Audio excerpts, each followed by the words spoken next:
આપણામાં એક કહેવત છે કે દુઃખ ના હોય તો ડોબું વરવું. જો તમારું દુઃખ ના હોય તો ડોબું વરવું, એવી એક કહેવત છે.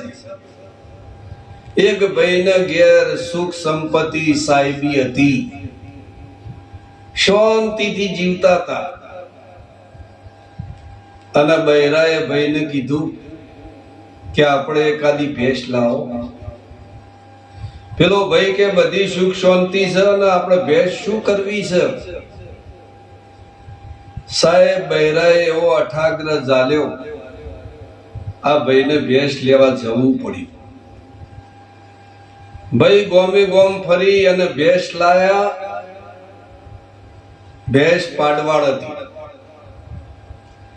સાહેબ ઘેર લાયા પછી 4 દિવસમાં પાડો હરિઓમ થઈ ગયો. આ બુનને તો વાળામાં રહે કે ભાઈને ઘેર ફોન કર્યો. આ ભાઈ કે બોલો, કે તિજોરી ઉગાડો. તિજોરી કે ચમ તિજોરી ઉગાડવાનું? કે મોયથી કાળો કોબળો કાઢો. કે કાળો કોબળો શું કરવો છે? કે લઈને હાલ વારામાં આવી જો.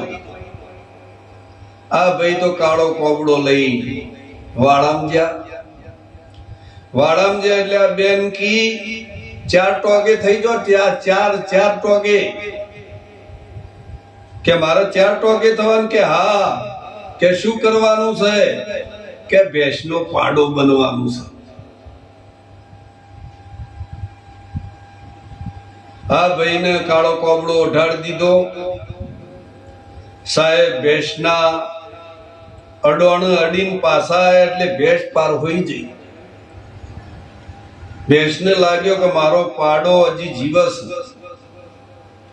સાહેબ બીજા દાડે કીધું જલ્દી આવો કોબળો લઈ.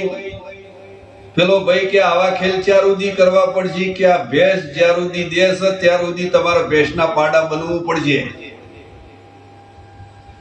આ ભાઈ આ વખત ઉતાવળમાં કાળો કોબળો નોશ્યો. બૂટ ઉગાડા રહી ગયા અને ભેંસ શાંતિથી ખોણ ખાતી હતી. આ ભાઈને કીધું ખાલી અડીને પાછું આવવાનું અડોણ. સાહેબ આ નજીક જ્યાં ભેંસ હતી એ ખોણ ખાતા ખાતા આમ પાછળ ચકી. ભેંસને ચક્કર આવવા માંડ્યા. ભેંસ કે મી આખી જિંદગીમાં બૂટ પહેર્યા નહીં અને મારો પાડો પાટી સુધ બૂટ પહેર્યા. સાહેબ ગઈ નો છે. એટલે કીધું છે, કહેવત છે કે દુઃખ ના હોય તો ડોબું વરજો.